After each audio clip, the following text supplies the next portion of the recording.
एक तरीका इसको बढ़ने के दो तरीके, इसको बढ़ने के दो तरीके, तो 2⁴ ये तो इस वाले के साथ आ गया।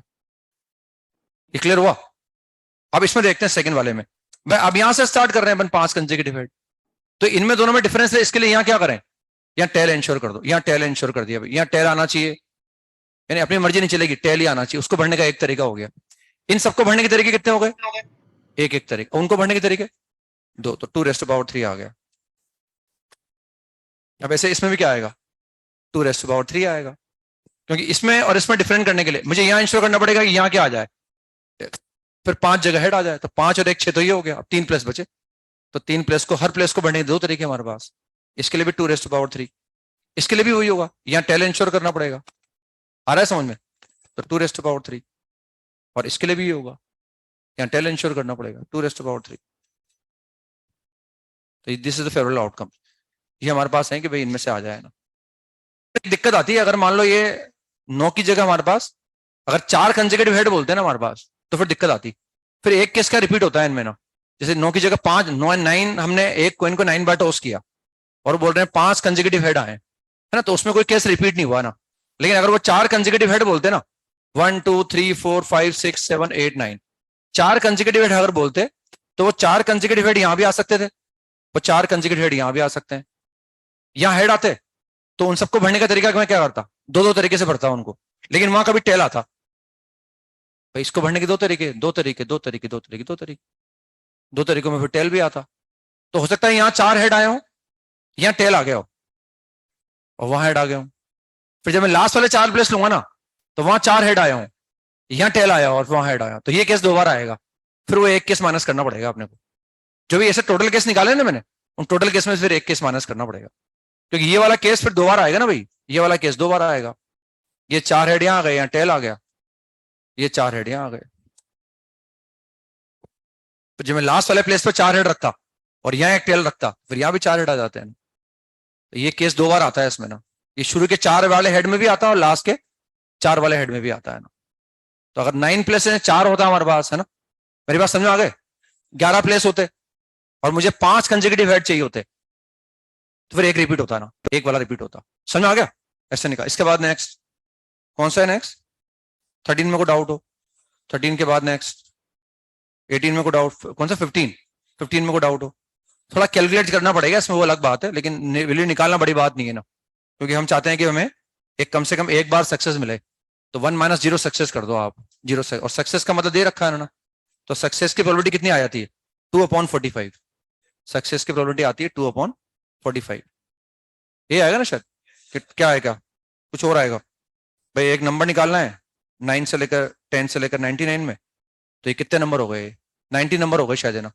तो 90 में से कोई एक निकाल लिया। अब जिसके डिजिट का प्रोडक्ट कितना है? 12 है, तो गुड नंबर। तो अगर मैं नंबर निकालूं तो गुड नंबर आ जाए वो। तो डिजिट का प्रोडक्ट 12 कैसा आ सकता है? 12 आ सकता है, एक तो 26, एक 34, एक 43 और एक 62। तो ये 4 हो गए ना, और टोटल कितने? 90। तो वो कितना हो गया? दैट इज 4/90 हो गया ना। तो वो कितना हो गया? 2/40। ये सक्सेस की प्रोबेबिलिटी हो गई है, और हम चाह रहे हैं 1 - 0 सक्सेस, ताकि कम से कम एक सक्सेस मिल जाएगी अपने को ना।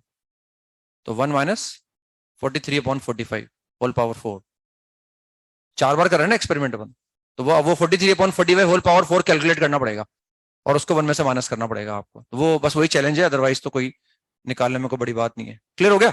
1 - 0 सक्सेस। सक्सेस का मतलब गुड नंबर आना, गुड नंबर आने की प्रोबेबिलिटी है। तो गुड नंबर नहीं आएगा, इसकी प्रोबेबिलिटी क्या है? 1 - 2/45, 43/45 हो गया। वैसे निकाल लिया उसको कैलकुलेट करके। इसके बाद नेक्स्ट कौन सा? पार्ट 2 का क्वेश्चन नंबर 11 में को डाउट हो, 11 के बाद 15 में को डाउट हो।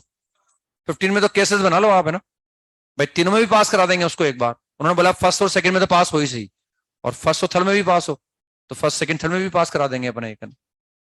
वो तो कह रहे हैं कम से कम इतने तो पास हो ही सही, फर्स्ट सेकंड फर्स्ट थर्ड, और एक केस वो ले लेंगे अपन, तीनों में पास करा देंगे। बताना है। और फर्स्ट टेस्ट में पास होने की प्रोबेबिलिटी पी है, सेकंड वाले में क्यू दे रखी है, और थर्ड वाले में हाफ दे रखी है ना। तो केसेस बना लिए, फर्स्ट में पास हुआ, सेकंड में पास हुआ, थर्ड में फेल हो गया। फर्स्ट में पास हुआ, सेकंड में फेल हो गया, थर्ड में पास हो गया। थर्ड वाला केस फर्स्ट में भी पास हो गया, सेकंड में भी पास हो गया, थर्ड में भी पास हो गया। और ये सब जो है तरीके हैं उस एग्जामिनेशन को क्लियर करने के। तो इन सबको जोड़ देंगे और जोड़ के हाफ के बराबर इक्वेट कर देंगे, है ना। बताना है कुछ? इसके बाद नेक्स्ट 18 में को डाउट हो, 18 के बाद 19 में को डाउट हो, 19 के बाद 20 में को डाउट हो, वो तो डिवाइड कर देंगे उसको और वो एनसीआर वाला कंसेप्ट लगा देंगे ना। ये तो क्लास में भी कराते हैं ना सवाल, बानेवल की शीट वगैरह में भी होंगे, ये वाला कंसेप्ट लगा देंगे इसमें ना। ये वैल्यू क्या होती है, n+1 minus R upon R, ये वैल्यू हो जाती है ना। वो एपी में आएंगे ना, वो बस उनको एपी में लिख देंगे और वो डिवाइड कर देंगे उसको और ये कंसेप्ट लगा देंगे ताकि वो एन और आर में, एन में इक्वेशन आ जाएगी और वहां से एन की वैल्यू निकल जाएगी। हाँ बताना है भाई, ये निकाला ना प्रोबेबिलिटी ऑफ चार, कितनी बार, 4 बार हेड आ जाए, उछाल कितनी बार रहे हैं अपन, n टाइम्स। तो अगर मैं प्रोबेबिलिटी ऑफ 4 सक्सेस निकालूंगा तो कितना आ जाएगा, NC4। अब हेड आना और हेड नहीं आना दोनों की प्रोबेबिलिटी सेम होती है, तो ये हर बार क्या आएगा, 1/2 होल पावर n आ जाएगा ना। फिर ऐसे 5 बार सक्सेस की प्रोबेबिलिटी निकालूंगा तो NC5 1/2 होल पावर n आ जाएगा। फिर 6 बार की निकालूंगा तो NC6 और 1/2 होल पावर n आ जाएगा। अब ये एपी के अंदर रखे हैं, तो मिडिल टर्म का डबल कर दो आप। तो ये मिडिल टर्म का डबल कर दिया हमने ना, ये मिडिल टर्म का डबल कर दिया, इसका डबल कर दिया और बाकी दोनों को जोड़ दो। NC4 1/2 whole power n, NC5 1/2 whole power n, ये ऐसा आ गया। तो ये तो हट गया यहां से ना। बस अब इस NC4 5 से डिवाइड कर दो आप और NC5 से डिवाइड करके फॉर्मूला लगा लो। बार बार खोलना नहीं पड़ेगा मतलब इनको, बस इसमें NCR इसमें NCR बार बार नहीं लगाना पड़ेगा। तो जब इससे डिवाइड करूंगा ये नीचे, तो इसमें उल्टा लगा दूंगा फॉर्मूला, NC4 को नीचे ले जाऊंगा, समझ रहे, ऐसे निकाल के कैलकुलेट। इसके बाद नेक्स्ट पार्ट 3 का क्वेश्चन नंबर 18 में को डाउट हो, 18 में को डाउट, मतलब वहां पॉसिबिलिटीज हैं, वहां दे रखा है एक सोसाइटी है, उसमें कोई भी अगर कपल रहेगा तो उन कपल के नंबर ऑफ चिल्ड्रन या तो एक ही होगा या 2 होंगे या 3 होंगे, ये दे रखा है। मतलब ऐसा ही होगा, अब ऐसा ही मान के चलेंगे अपन। अपन ऐसा नहीं मानेंगे भाई 4 हो गए या 5 हो गए, एक भी नहीं हुआ, ऐसा मान के नहीं चलेंगे। उस सोसाइटी में कोई भी कपल अगर रहेगा तो उसका तो एक चाइल्ड होगा या 2 चाइल्ड होंगे या 3 चाइल्ड होंगे। एक चाइल्ड होने की प्रोबेबिलिटी दे रखी है 1/4, 2 चाइल्ड की 1/2 है और 3 चिल्ड्रन की जो है वो अगेन 1/4 दे रखी है।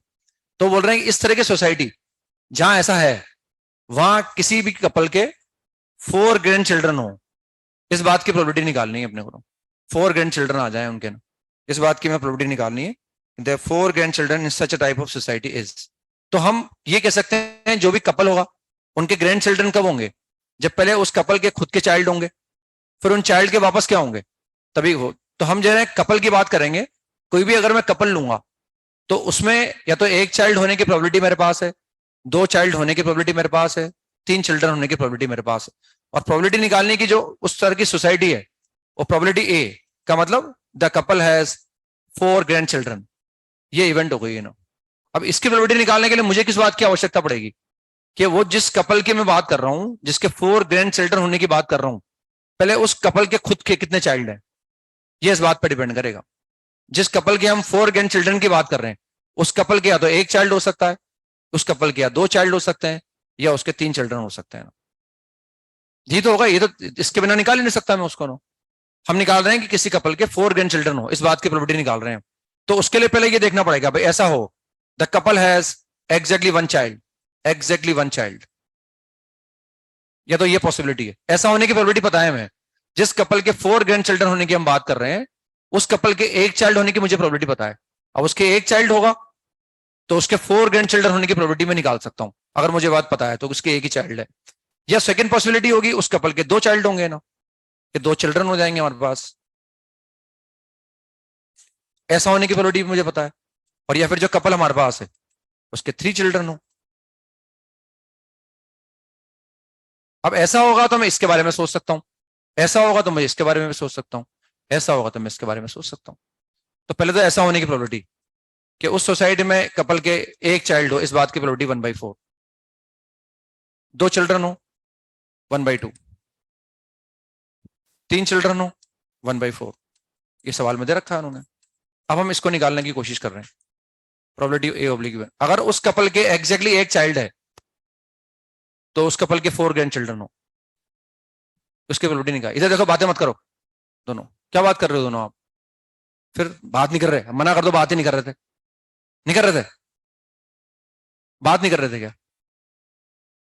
नहीं कर रहे थे? मैं आगे समझाऊं फिर वो बात करना कैसे कहते हैं? बात कर रहे थे नहीं कर रहे थे? तो फिर मना एक्सेप्ट करने में क्या दिक्कत है? क्या बात कर रहे हो बताओ? खड़े हो। क्या बात कर रहे हैं दोनों? आप भी खड़े हो। क्या बात कर रहे हैं दोनों? यार टाइम क्यों वेस्ट, बताना बात क्या कर रहे हैं? अभी वहां के लगाऊंगा दोनों के एक एक में। क्या बात कर रहे हैं? क्या? तो ये तो सुन ले जो चल रहा है वो तो। इसके पहले अभी बताया था ना मैंने आपको, उस पर ध्यान ही नहीं था, उसमें ही बात कर रहे थे आप।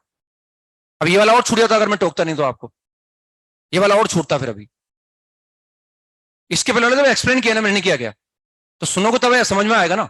इसको भी मिस कर रहे हो आप, इसमें भी बात कर रहे हो, और मना और कर रहे हो, मैं बात नहीं कर रहा। बैठो नीचे। तो क्लास में आने के बाद शुरू हो जाया करो ना। हम भी तो शुरू हो जाते हैं आने के बाद, ना आराम करते हैं ना कुछ और करते हैं, आने के बाद शुरू हो जाते हैं बस। आने के बाद सारा टाइम आपका मान के चलते हैं कि सारा टाइम बच्चे का है। तो इसे क्या आपका टाइम क्या, हम हमारे टाइम बस, आपका टाइम कीमती है, हमारा टाइम बेकार है मतलब। हम शुरू हो जाए वो हमारी ड्यूटी है। आप आके पहले आराम करो यहाँ पर। तो बता तो नहीं कि उसको सुनने में जोर आ रहा है आपको, जिसको बता रहे हैं समझा रहे हैं, सवाल आपने पूछा नहीं, फिर भी मैं समझा रहा हूं इस सवाल को, उसको समझने में भी जोर आ रहा है। फिर ये पूछ रहे हो इसके पहले क्या हुआ था। तो ये तीन पॉसिबिलिटी हमारे पास है ना। अब अगर उस कपल के जिसके 4 ग्रैंड चिल्ड्रन होने की हम बात कर रहे हैं, उसके अगर एक ही चाइल्ड होगा, तो उसके 4 ग्रैंड चिल्ड्रन कभी नहीं हो सकते, क्योंकि इस चाइल्ड की मैरिज होगी, फिर एक कपल बनेगा। उस कपल का तो एक चाइल्ड होगा, या दो होंगे या तीन होंगे, चार तो हो ही नहीं सकते। तो इसकी संभावना जीरो है ना। अरे ऐसे लिख लोगे ना, हमारी बातें सुन लो तो भी काम चल जाता है। बच्चा तो बात भी नहीं सुनता ना, चक्कर है ना।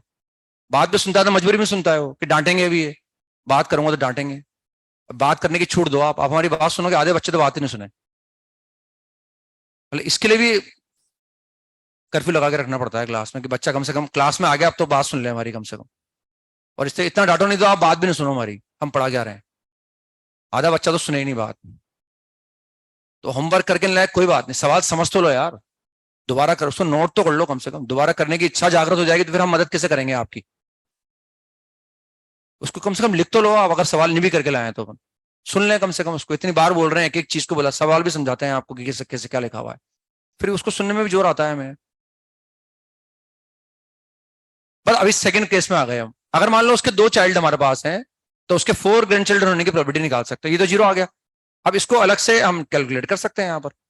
अब उस चाइल्ड के जिसके हम 4 ग्रैंड चिल्ड्रन होने की बात कर रहे हैं, ये मान लिया उसके 2 चाइल्ड हमारे पास, 2 चिल्ड्रन है। ये मैंने मान लिया कि एक ये चिल्ड्रन है, दूसरा चिल्ड्रन ये है।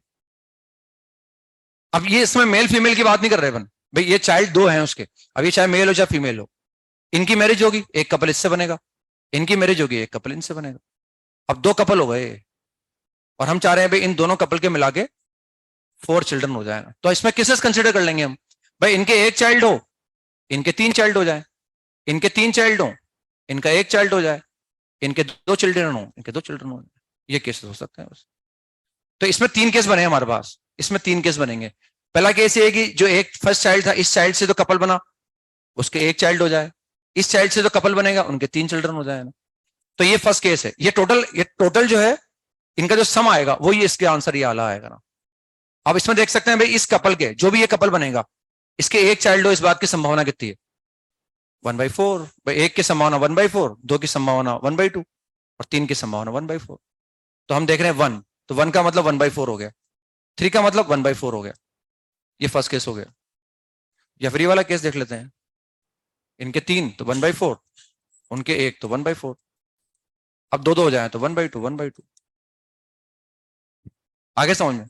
अब ये लास्ट वाला केस हो जाएगा। अब उनके 3 चिल्ड्रन है, तो वो जिस कपल की हम बात कर रहे हैं जिनके 4 ग्रैंड चिल्ड्रन हो, उनके 3 चिल्ड्रन है ना। इनकी मैरिज होगी, इनका कपल बनेगा, ये कपल ये कपल। अब हम चाहते हैं इन सबके सम, इनके जो चाइल्ड होंगे उनका सम 4 आना चाहिए हमारे पास। तो अब केस बना सकते हैं, अभी जीरो तो होगा नहीं, क्योंकि दिया हुआ उस तरह की सोसाइटी में जो भी कपल है, एक चाइल्ड तो होगा ही होगा। जीरो की बात नहीं कर रहे अपन, 4 की बात नहीं कर रहे। तो एक, एक और दो। पर इसको घुमा दो 3 बार, इसको 3 बार घुमा दो, इसको 3 से मल्टीप्लाई, ये 2 कभी यहां आ जाएगा, ये 2 कभी यहां आ जाएगा, तो इसको 3 से मल्टीप्लाई करना है। तो पहले 3 से मल्टीप्लाई कर दो आप, प्रोबेबिलिटी ए ऑब्लिक E3। तो ये 3 से मल्टीप्लाई क्यों करा, समझ में आ गया मेरे हिसाब से? अरे एक बार 1 तो 1 का मतलब 1/4, फिर 1 का मतलब 1/4 और 2 का मतलब 1/2। बस अब टोटल प्रोबेबिलिटी लगानी है अपने को, इस बात की प्रोबेबिलिटी निकालनी थी हमें। तो पहले ऐसा हुआ, ऐसा होने के बाद उसकी प्रोबेबिलिटी 0 हो गई, या फिर ऐसा हो सकता है फिर उसकी प्रोबेबिलिटी ये हो जाएगी, या फिर ऐसा हो सकता है इसकी प्रोबेबिलिटी ये हो जाएगी। बस तीनों को जोड़ देंगे ना, है ना? ऐसा आंसर। और कौन सा है? एक्सरसाइज 3 का पार्ट 1 क्वेश्चन नंबर 1 में कोई डाउट हो? समझ में आया होगा मेरे हिसाब से। इसमें अपने को जमाना भी नहीं पड़ा, जिससे मैंने थ्योरेटिकली अरेंज किया है ना, इसमें जमाना भी नहीं पड़ा, क्योंकि सारा मैथमेटिकली बात कर रहे हैं वो, उन सबका मतलब पता है अपने को ना। ये इससे थ्योरेटिकली मुझे सोचना नहीं पड़ा कि कौन सी इवेंट हो गई, किसके साथ होगी, कुछ नहीं सोचना पड़ा, क्योंकि सब उन्होंने मैथमेटिकली पूछा है। उन्होंने एक्स नीचे लिख रखा है तो एक्स पर बार ऊपर लिख रखा है। एक्स का मतलब क्या उन्होंने दे रखा है, X denote the event that ship is operational and x1 x2 x3 represents the event that engines E1 E2 E3 are working. x1 का मतलब है कि इंजन E1 जो है वो वर्क कर रहा है, x का मतलब है कि शिप ऑपरेशनल है। वो ऑपरेशनल कब होगा ऊपर समझा रखा है उन्होंने। ऐसा एक सवाल भी किया था ना, मैंने बताया भी था आपको कि लगभग इसी तरह का सवाल था, जो इंस्ट्रूमेंट था जो हमने टेस्ट किया था और फेल हो गया था, उसको चलाने के लिए 2 यूनिट थी उसकी ना। वो जेई मेन के अंदर भी आया हुआ सेम एडिट सवाल, और उस दिन मैंने बताया भी था आपको कि एक्सरसाइज 3 का पार्ट 1 भी जो है वो सेम लगभग इस तरह का ही है। अगर वो समझ में आ जाएगा तो वो उसको समझने में कोई दिक्कत नहीं आएगी अपनी की, बताना हो उसको।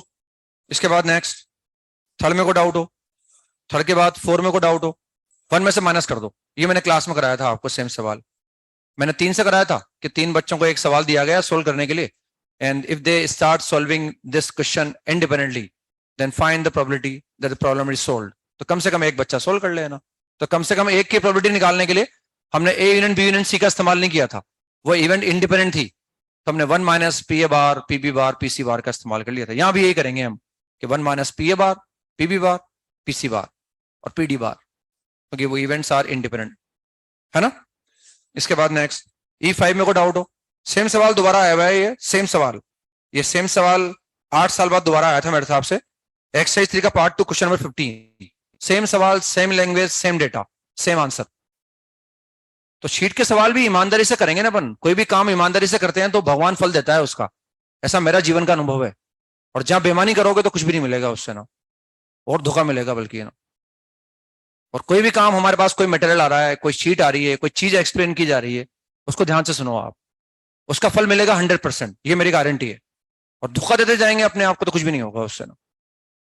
जो सामने आ रहा है उसको करेंगे नहीं, दूसरों की कद करेंगे तो कुछ भी नहीं होगा उससे ना।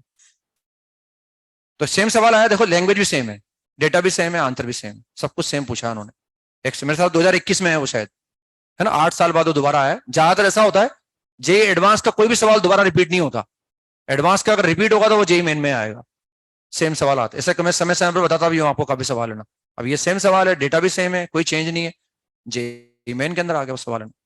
तो इसमें हमें दे रखा है काफी थ्योरेटिकल है, स्टेप बाय स्टेप अगर अपन लिखते जाएंगे तो सवाल होता जाएगा। नो डाउट कैलकुलेट करने में टाइम लगेगा, थोड़ा सोचना पड़ेगा, क्योंकि अननोन हमारे पास बहुत सारे हैं, लेकिन वो कैलकुलेट करने में कोई दिक्कत नहीं आएगी अगर सोचेंगे तो अपन, है ना। टाइम देना पड़ेगा बस, ये है ना। Of the 3 independent events E1 E2 E3, अब 3 इवेंट है इंडिपेंडेंट है, तो 4 कंडीशन मेरे माइंड में आ गई फटाफट, पेयर वाइज भी है और टेप्लेट में भी है, वो सब मेरे माइंड में आ गया उनको पढ़ते ही।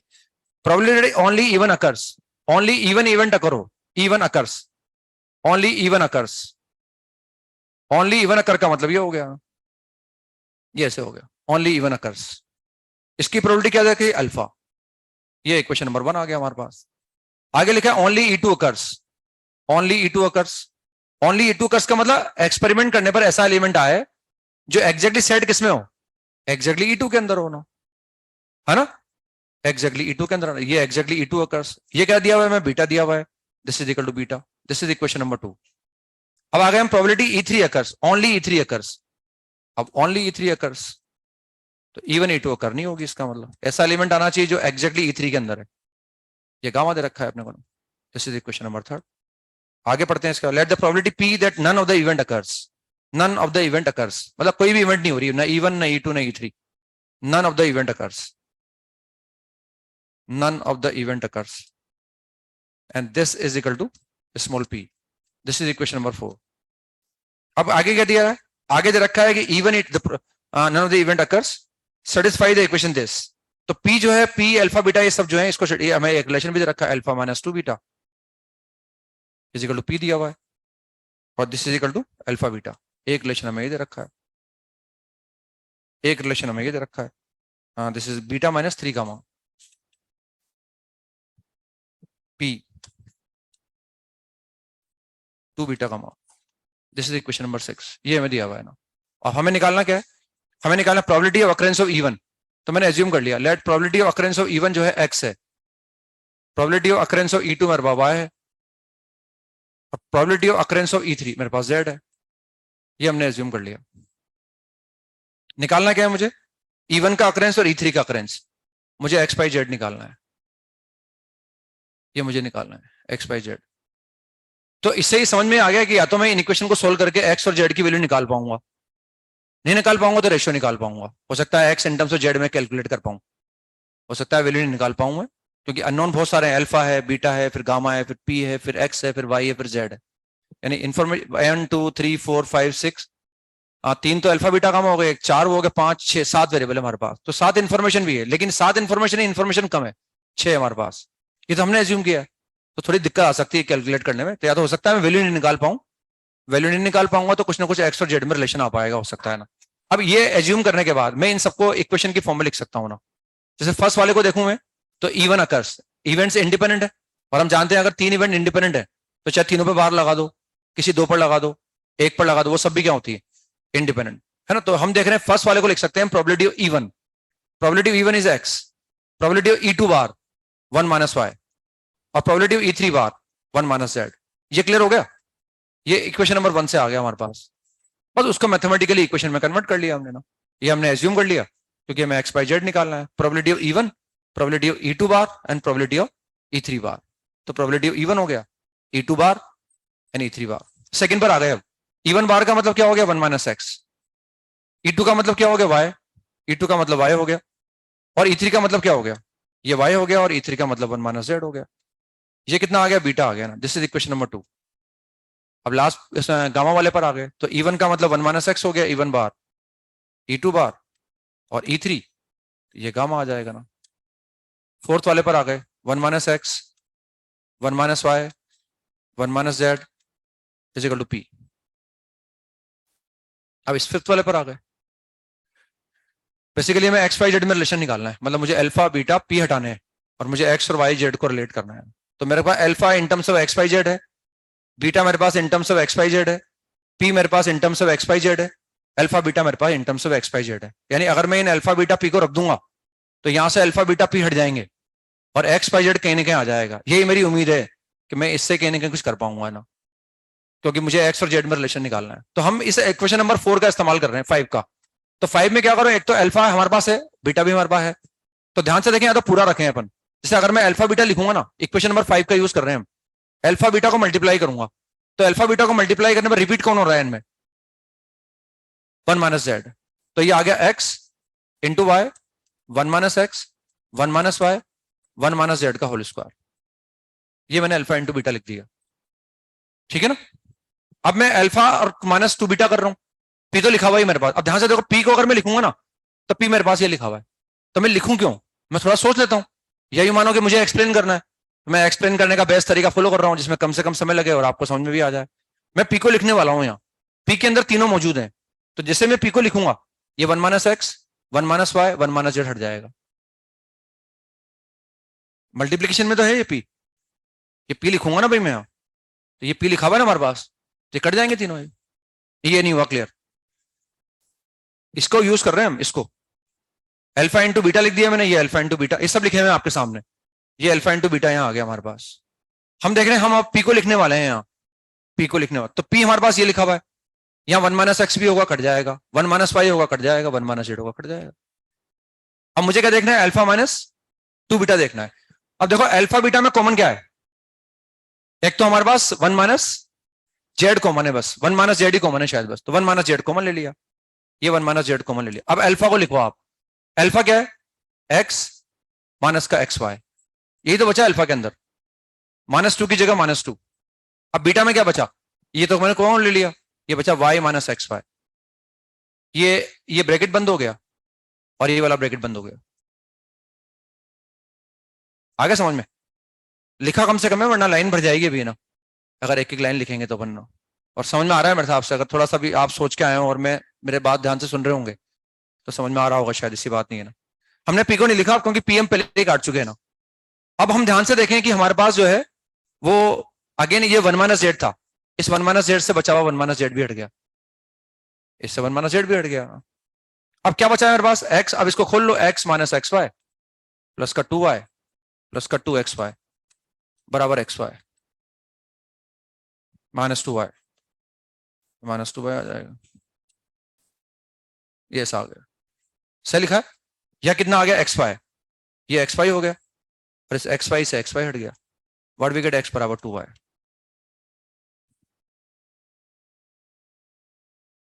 सिमिलरली अगर मैं इसका यूज करूंगा, वी गेट y बराबर 3z, तो what is x 6z and x by z is equal to 6 is the answer. दिखने में बहुत आसान लग रहा है, पहली बार कोई भी सवाल करेगा, मैं खुद करता तो मुझे भी टाइम लगता। अब ये दोबारा कभी आएगा तो आसान रहेगा, दोबारा कभी आएगा तो आसान रहेगा, इस तरह का सवाल अगर आएगा तो। पहली बार तो कोई भी अगर सवाल हो जिंदगी में पहली बार पढ़ेगा तो समय लगेगा उसको ना, या तो उसका सवाल देखा हुआ हो कि वैसा मैंने कहीं किया है, तो कई बार उसमें भी दिक्कत आती है, क्योंकि जब देखा हुआ होता है तो लगता है यार कैसे किया था, उसमें भी टाइम लगता है कई बार। लेकिन वो अगर 1-2 बार किया हुआ हो तो फिर तो याद आ जाता है फटाफट, और फटाफट हो जाता है वो। पहली बार देखते हैं तो उसमें रिस्क भी रहती है, हो सकता है उस वक्त दिमाग नहीं चल रहा हो, दिमाग में प्रेशर हो, जैसे कि एग्जाम में वो ज्यादा रहता है, तो वो हर चीज के एब्सेंट बट्स है ना, देखा हुआ भी आएगा तो भी दिक्कत आ सकती है, और बिना देखा हुआ आएगा तो भी दिक्कत नहीं आ सकती। वो तो दिमाग पर डिपेंड करता है उस वक्त आपका दिमाग कैसे काम कर रहा है, कितने कूल हो आप, कितने ठंडे दिमाग से काम कर रहे हो ना। बस छोटी छोटी चीजें याद रख ली, इंडिपेंडेंट वाली बात काम आ गई, मैं एक क्वेश्चन लिखता गया और खेलता गया। इतना आसान, इतनी जल्दी एक लाइन में इतनी जल्दी सिस्टमेटिकली नहीं हो सकता था एग्जाम में, नो डाउट, क्योंकि ये देखते डर लगता है, वेरिएबल एक तो बहुत ज्यादा आते हैं, हाथ पैर फूल जाते हैं, कैसे मैनेज होंगे, पता नहीं मैनेज होंगे नहीं होंगे ना। इसलिए मैंने बोला आपको यहाँ पर ये देखकर कि या तो मैं वैल्यू निकाल पाऊंगा, लेकिन मुझे लगा वैल्यू निकालने में दिक्कत आएगी क्योंकि वेरिएबल 7 है मेरे पास, इक्वेशन 6 थी, तो कहीं ना कहीं प्रॉब्लमेटिक हो सकता है, तो या फिर रिलेशन निकले इससे ना, या कहीं ना कहीं रिलेशन आएगा ना, तो वो सवाल हो जाएगा, उस पर लाइट लगा लेना आप है ना, वो आप ही को करना है अपने आप। एक्सरसाइज नंबर 15 ये थे, बस मैं आगे चलते हैं। तो हम आ गए थे शायद, वो कल ज्योमेट्रिकल प्रोबेबिलिटी के सवाल कर रहे थे, उसमें मैंने एक सवाल दिया था आपको कि if one point is randomly selected inside an equilateral triangle, then find the probability that the distance of this point from all the 3 vertices will be greater than 1। ये सवाल हमें करना था उसमें ना। तो ट्राइंगल इक्विलेटर है, उसका साइड लेंथ हमें दिया हुआ था शायद ना, साइड लेंथ था उसका हमारे पास 3 यूनिट। तो एक ट्राइंगल इक्विलेटर है और उस ट्राइंगल के अंदर हम एक पॉइंट ले रहे हैं और उसका साइड लेंथ 3 यूनिट है ना, तो टोटल एरिया तो क्या हो गया, इक्विलेटर ट्राइंगल का एरिया आ गया। The total area is √3/4 and side square. Side square is 3 square.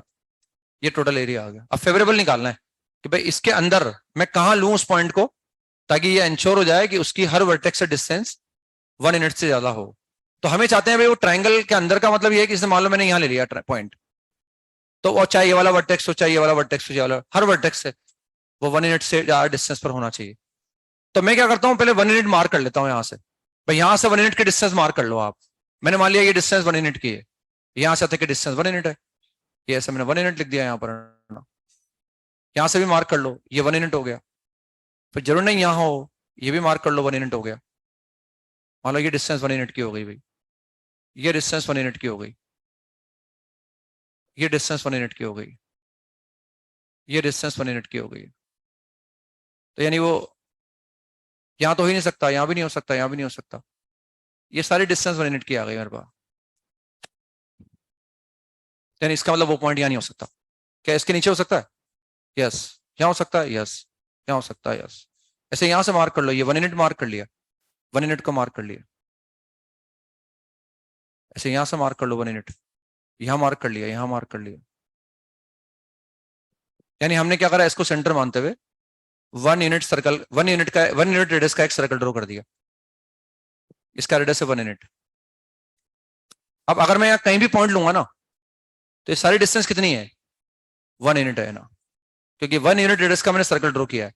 ऐसे मैंने यहां किया, इसको सेंटर मान लिया और 1 यूनिट रेडियस का एक सर्कल ड्रॉ कर लिया। तो कोई भी पॉइंट अगर यहाँ होगा तो उसकी इससे डिस्टेंस 1 यूनिट से कम आ जाएगी। ऐसे यहां मैंने एक सर्कल ड्रॉ कर लिया जिसका सेंटर तो वो वर्टेक्स है, रेडियस 1 यूनिट है, तो वो यहाँ भी नहीं होना चाहिए। तो वो कहाँ होना चाहिए, what is the favourable area, यहाँ होना चाहिए। अगर वो यहाँ कहीं मैं लूंगा तो जितने भी वर्टेक्स हैं उन सबसे 1 यूनिट से ज्यादा के डिस्टेंस पर होगा। तो this is the favourable area. अब ये कैसे निकालेंगे? अभी ट्राइंगल के एरिया में से ये इन सर्कल के एरिया माइनस कर दो। सर्कुलर सेक्टर का एरिया क्या होता है? Half R square theta. Circular sector का एरिया होता है हाफ आर स्क्वायर थीटा। तो और यहाँ देखें हाफ तो हाफ है, what is R? R is 1 और what is theta? π/3, theta is π/3।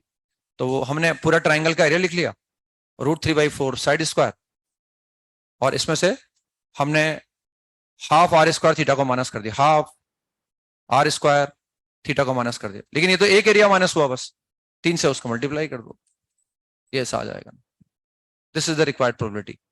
जो पॉइंट हम ले रहे हैं वो इस येलो रीजन के अंदर लेंगे, तब जाके इंश्योर होगा कि वो ट्राइंगल के अंदर भी है and it is at a distance of more than 1 unit from all the 3 vertices. पर इसको अब इंश्योर कर सकते हैं, तो ये आ जाएगा 1 माइनस, इसको अगर मैं कैलकुलेट करूंगा तो इस 3 से 3 हट जाएगा, है ना, और ये 9 ऊपर चला जाएगा। What we get 9, this is 2 pi upon 9√3। सही लिखा है? ये ऐसा आ जाएगा मेरे हिसाब से ना। And what this value is, rational और इरेशनल? अगर ये डिफरेंस में निकालना चाहूं तो ये रैशनल आएगा कि इरेशनल आएगा? इरेशनल। इसका मतलब probability can be irrational also. ये मैंने फर्स्ट लेक्चर में बोला था आपको कि प्रोबेबिलिटी 0 से 1 में होती है। इसका मतलब ये नहीं कि हमेशा रैशनल होती है ना, probability can be irrational also. किसी इवेंट की प्रोबेबिलिटी इरेशनल भी आ सकती है, और ये एक इरेशनल नंबर ही हमारे पास है ना, ठीक है ना, ऐसे निकाल सकते। लिखें, नेक्स्ट सवाल लिखें।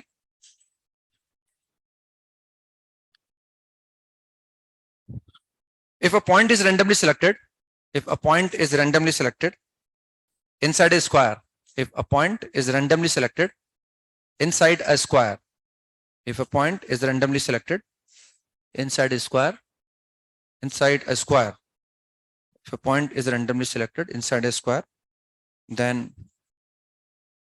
of side length a unit, of side length small a unit, of side length small a unit, then find the probability that it lies outside its in circle. A point is randomly selected inside a square of side length a unit, then find the probability that it lies outside its in circle. मतलब square के अंदर तो है, इसी obvious सी बात है, लेकिन वो स्क्वायर के अंदर होने के साथ साथ वो उसके इन सर्कल के बाहर भी होना चाहिए ना।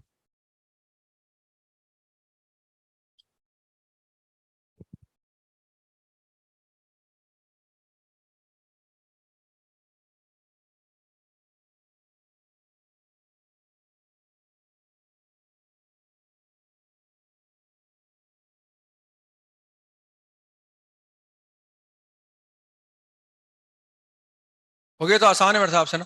स्क्वायर के एरिया में से सर्कल का एरिया माइनस कर दो बस। फेवरेबल एरिया क्या है? सर्कल के बाहर का एरिया फेवरेबल हो गया हमारे लिए ना। पॉइंट ले रहे हैं हम स्क्वायर के अंदर, और उसका इन सर्कल हम ड्रॉ कर ही सकते हैं ना। किसी भी स्क्वायर का ये एक इन सर्कल हो गया हमारे पास, जो उसकी चारों साइड्स को टच कर रहा है ना, ये उसका इन सर्कल है। अब पॉइंट कहाँ ले रहे हैं हम? स्क्वायर के अंदर। उसका साइड लेंथ क्या है? स्मॉल ए यूनिट है। और हम चाहते कहाँ है? लिया तो हमने स्क्वायर के अंदर है, हम चाहते हैं वो स्क्वायर के अंदर तो होगा ही होगा, लेकिन वो उसके इन सर्कल के बाहर हो। तो ये जो येलो रीजन है, this is the favourable region. बस इसका एरिया निकाल सकते हैं हम। टोटल स्क्वायर के एरिया में से सर्कल का एरिया माइनस कर देंगे ना। तो स्क्वायर का एरिया तो कितना आ गया? a × a। ये तो टोटल एरिया हो गया। बस अब स्क्वायर के एरिया में से उसको माइनस कर दो, तो a स्क्वायर माइनस कितना आ जाएगा? That is a square minus pi R square. What is R? a/2 whole square. ये माइनस कर दिया उसको अपन, and the answer is 1 minus π/4। And again this is irrational. ये भी एक इरेशनल वैल्यू आएगी ना, तो probability can be irrational also. लिखें, नेक्स्ट सवाल लिखें।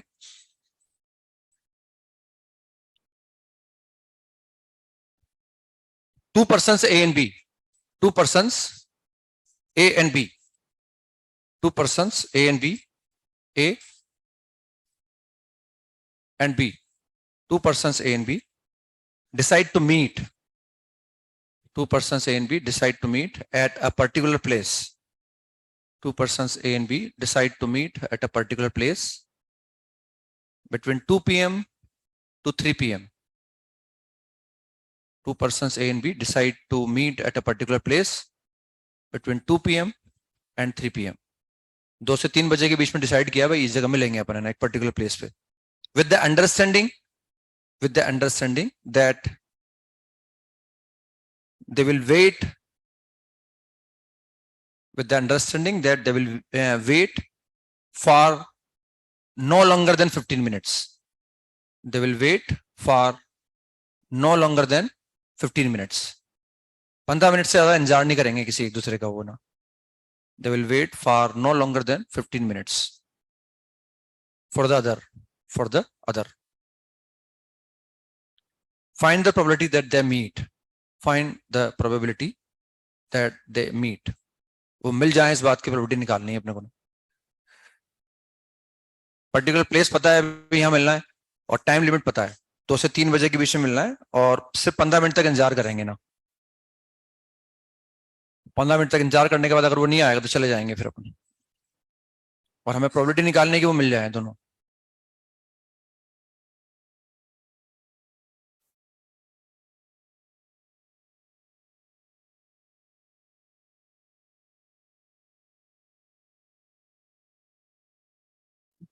चलो घर से सोच के आना है इसके बारे में आप, है ना, टाइम लगेगा थोड़ा, ढंग से एक बार सोच के आना घर से आप कैसे निकालेंगे इसको, फिर डिस्कस करेंगे नेक्स्ट टाइम पर अपन. ठीक है ना, अपना दिमाग लगा के आना आप.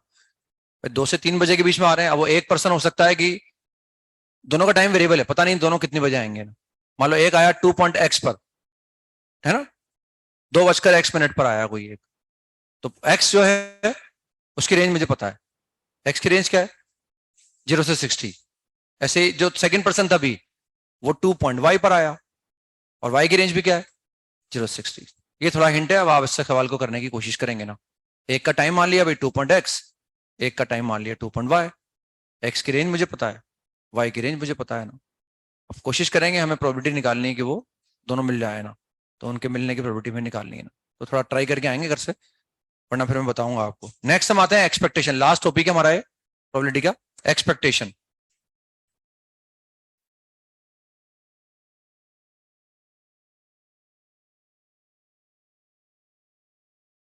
एक्सपेक्टेशन इसमें लिखें आप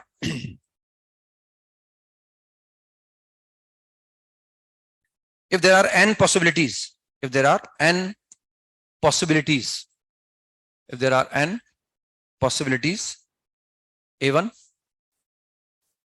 a2 up to an, if there are n possibilities in an experiment,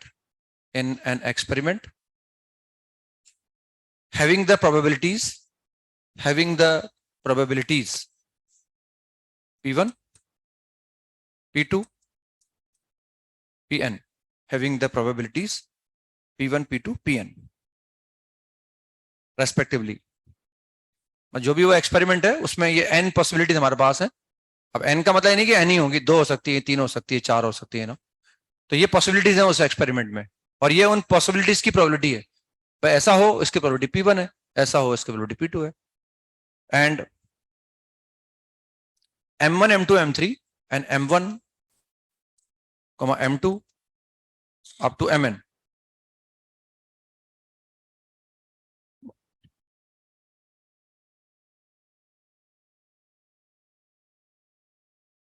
are the amount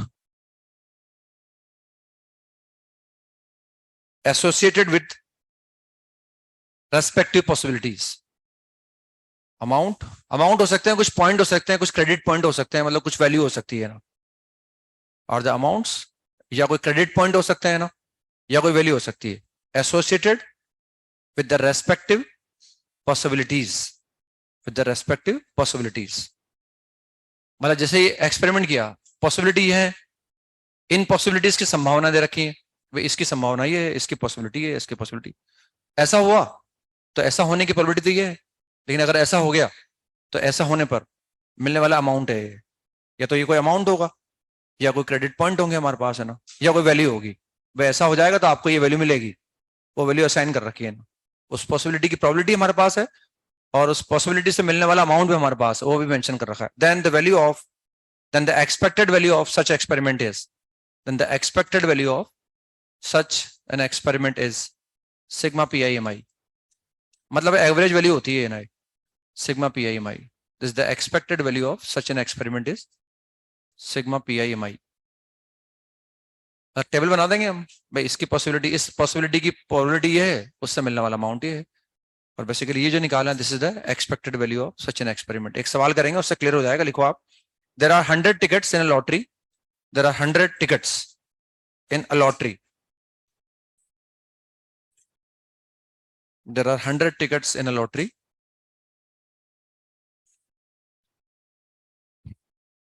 in which there is one first prize, there is one first prize, there is one first prize of 1000 rupees, there is one first prize of 1000 rupees।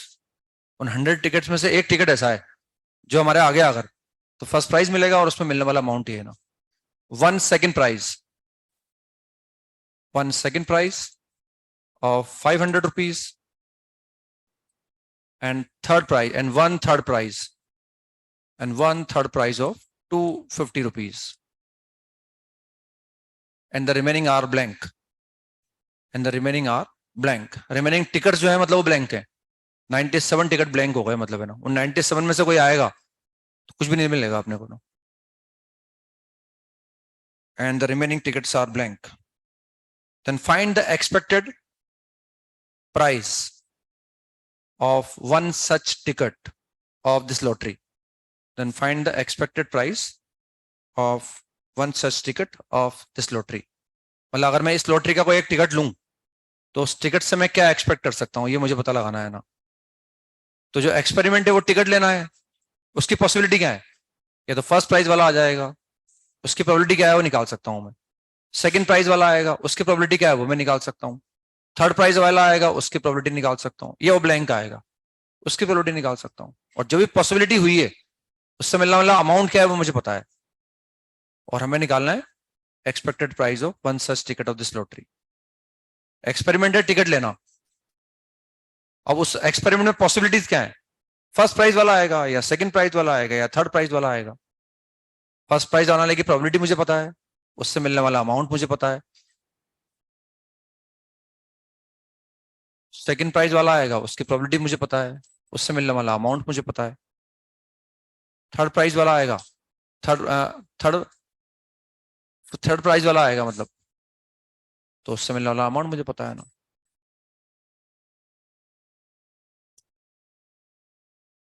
First prize है, second prize है और third prize है ना, इनमें मिलने वाला amount हमारे पास है, तो ये तो पॉसिबिलिटी हो गई हमारे पास एक तरह से ना।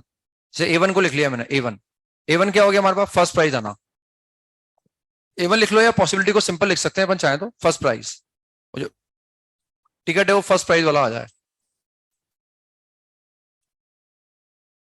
या सेकंड प्राइज वाला टिकट आ जाए, या थर्ड प्राइज वाला आएगा ना, या फिर ब्लैंक आ जाएगा।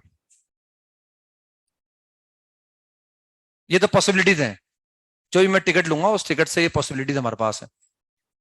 अब इन पॉसिबिलिटीज की क्या निकाल लो, प्रोबेबिलिटी निकाल लो ना, उसको अपन पीआई बोल रहे हैं ना, ये पीआई हो गया ना। अब उसमें टिकट कितने, 100, फर्स्ट प्राइज वाले कितने, एक, तो फर्स्ट प्राइज वाला टिकट आया, इस बात की प्रोबेबिलिटी 1/100, हाथों हाथ कॉलम बना दो, MI, इससे मिलने वाला अमाउंट 1000 रुपीज, एक्सपेक्टेड वैल्यू निकालनी तो PIMI बना दो, हमारे पास है कितना आ गया, 10 रुपीज आ गया। ऐसा हो जाए इसकी प्रोबेबिलिटी 1/100, मिलने वाला अमाउंट 500 रुपीज, PIMI 5 रुपीज। ऐसा हो जाए इसकी प्रोबेबिलिटी 1/100, मिलने वाला अमाउंट 250, कितना आ जाएगा, 2.5 आ जाएगा। इसकी 97/100, मिलने वाला अमाउंट 0 आ गया। व्हाट इज सिग्मा PIMI, 17.5, यानी एक एवरेज वैल्यू आ गई उस टिकट की। अगर मैं टोटल अमाउंट देखूं, उस लॉटरी में टोटल अमाउंट कितना है, टोटल अमाउंट हमारे पास है 1700, 1750, 1000 तो ये हो गया, 1500 हो गया, 750 हो गया, ये उस लॉटरी में ये अमाउंट मिल सकता है ना। टिकट कितने, 100, एक टिकट की एवरेज वैल्यू निकाल लो आप। 17.5 आ जाएगा। ठीक है ना, ये एवरेज वैल्यू होती है बेसिकली। लिखें, एक सवाल और लिखें। फ्रॉम अ बैग कंटेनिंग मतलब पॉसिबिलिटी देखनी है हमें, पॉसिबिलिटी की प्रोबेबिलिटी और उससे मिलने वाला अमाउंट। और जब एक्सपेक्टेड वैल्यू निकालनी है उस एक्सपेरिमेंट की तो उसकी एवरेज वैल्यू निकाल लो आप, एवरेज वैल्यू निकाल के कैलकुलेट कर लो आप उसमें। तो लिखें from a bag containing, from a bag containing two, from a bag containing two 1 rupee coins, from a bag containing 1 rupee coins and 2 rupees coin। एक बैग के अंदर मतलब 1 रुपए के 2 सिक्के हैं और 2 रुपए के 3 सिक्के हैं ना। A person draws 2 coins randomly, a person draws 2 coins randomly, a person draws 2 coins randomly, then find the value of his expectation, then find the value of his expectation, then find the value of his expectation। मतलब वो 2 coin निकालेगा तो 2 coin से वो क्या expect कर सकता है, मतलब है ना। तो 2 कॉइन कैसे कैसे आएंगे डिपेंड करेगा ना। हमारे पास 5 सिक्के हैं उसके अंदर, बैग के अंदर 5 कॉइन्स हमारे पास हैं और उन 5 कॉइन में 2 हमारे पास 1 रुपए के हैं और 3 हमारे पास जो है 2 रुपए के हैं।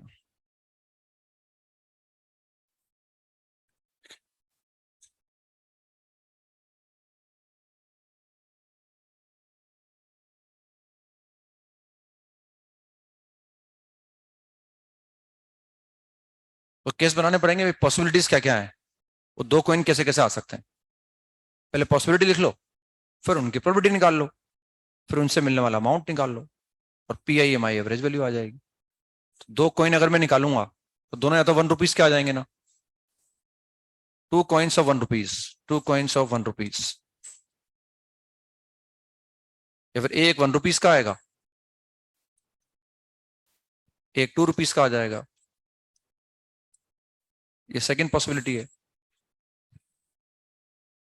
थर्ड पॉसिबिलिटी की दोनों के दोनों क्या आ जाए, 2 रुपीज के आ जाए, दोनों कॉइन 2 रुपीज के आ जाए।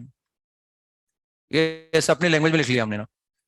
अब दोनों के दोनों कॉइन 1 रुपए के आ जाए, इस बात की प्रोबेबिलिटी को निकाला जा सकता है ना। कॉइन कितने, 5 है हमारे पास, तो 2 निकाल रहे हैं हम रेंडमली, 5C2। ये 2 कॉइन निकालने के ऑल पॉसिबल वेज हो गए।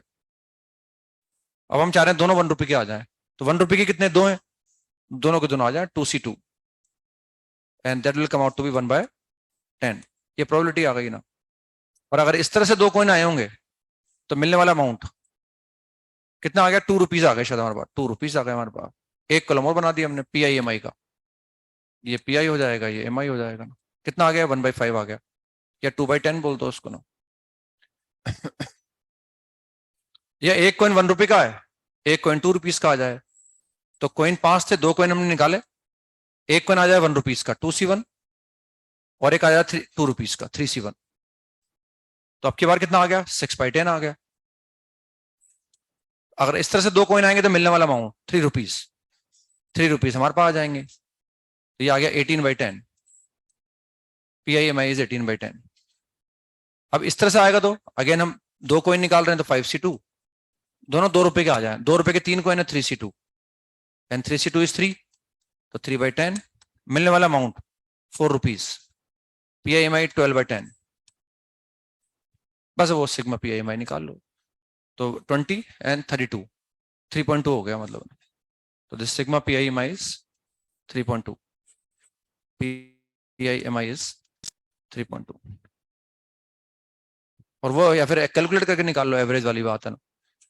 बैग में अमाउंट कितना है, उस बैग में अमाउंट कितना है, 2 रुपए तो ये है और 6 रुपए हो गए ना, 8 रुपए का बैग है, मतलब एक तरह से 8 रुपए है उसके अंदर ना।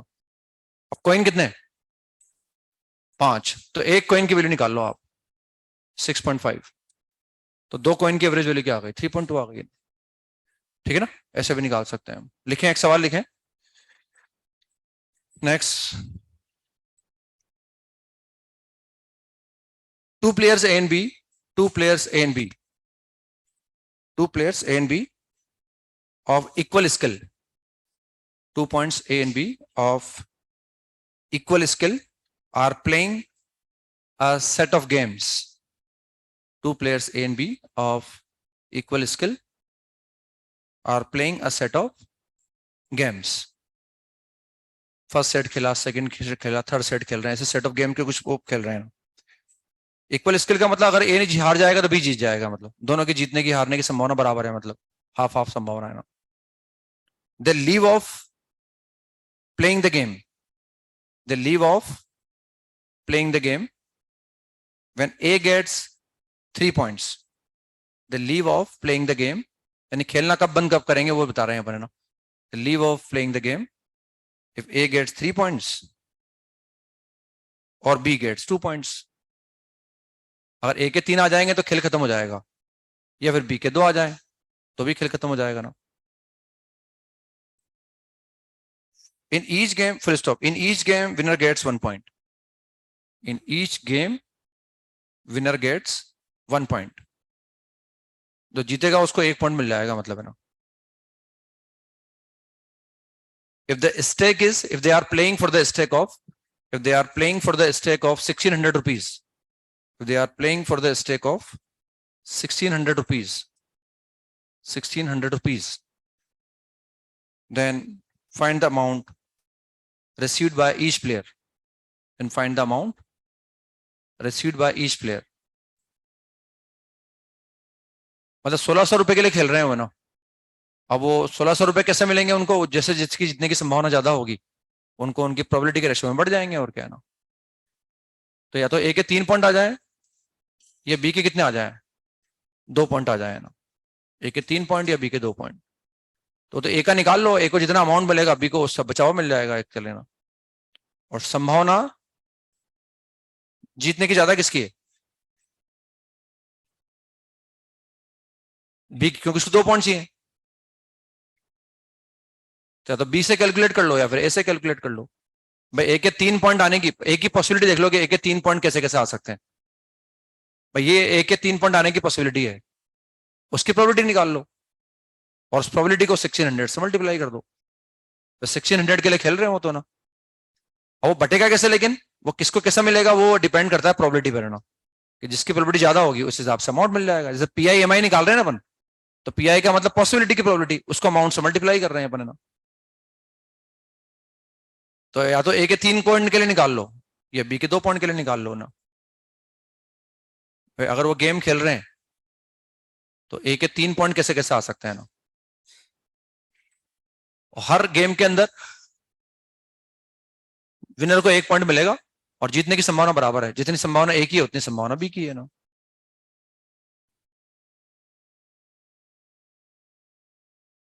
तो ए के 3 पॉइंट कैसे आ सकते हैं, तो ये सोच लो आप, उसकी प्रोबेबिलिटी निकाल लो और उसको 1600 से मल्टीप्लाई कर दो. या बी के 2 पॉइंट कैसे आ सकते हैं, इसकी प्रोबेबिलिटी निकाल लो, उसको 1600 से मल्टीप्लाई कर दो. तो ए का मालूम पड़ जाएगा भाई ए को कितना मिल रहा है और बी को कितना मिल रहा है.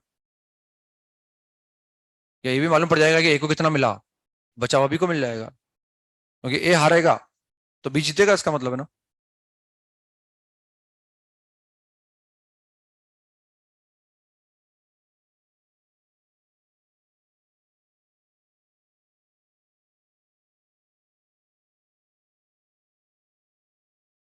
हो गया.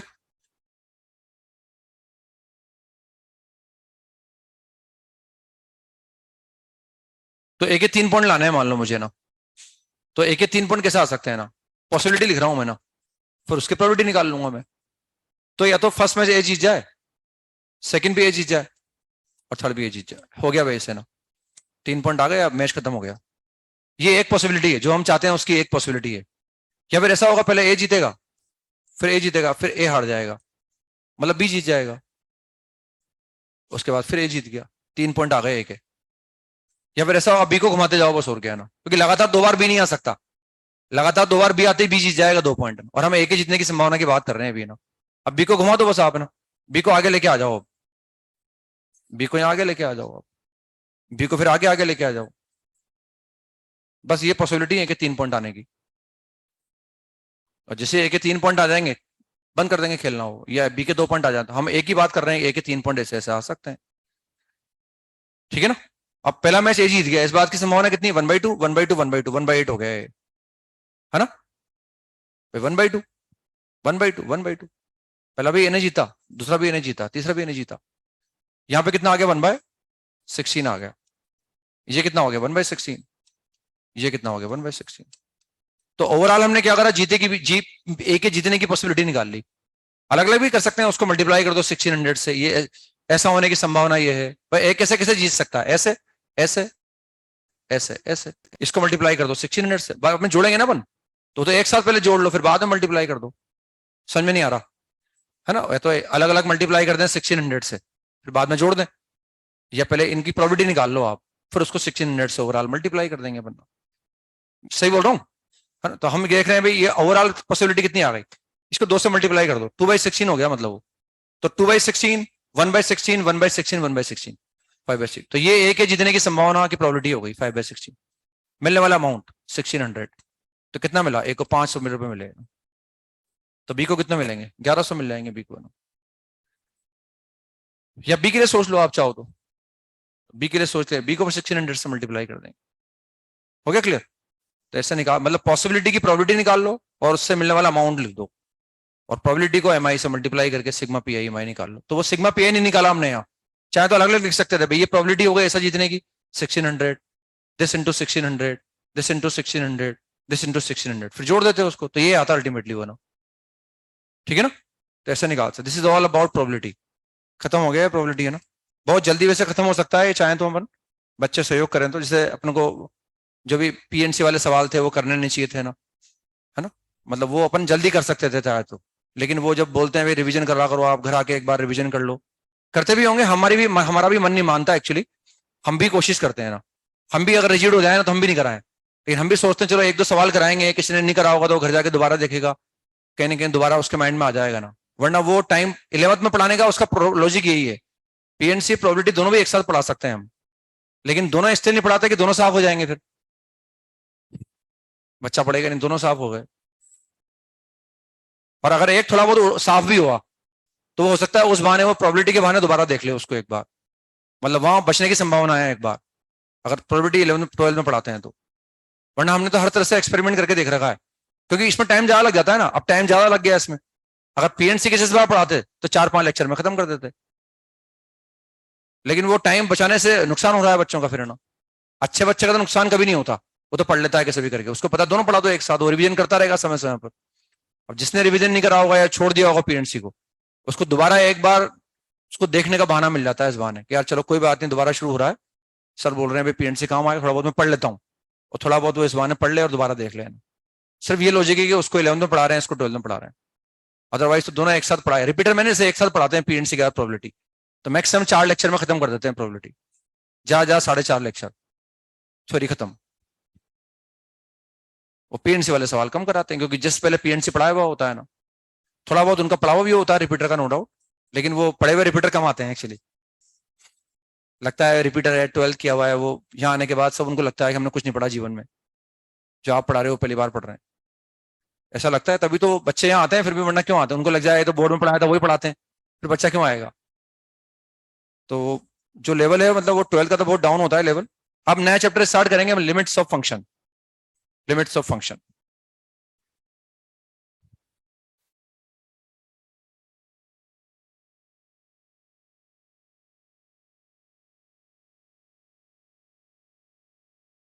ये बैकबोन है कैलकुलस का, डिफरेंशियल कैलकुलस का बैकबोन होता है फंक्शन।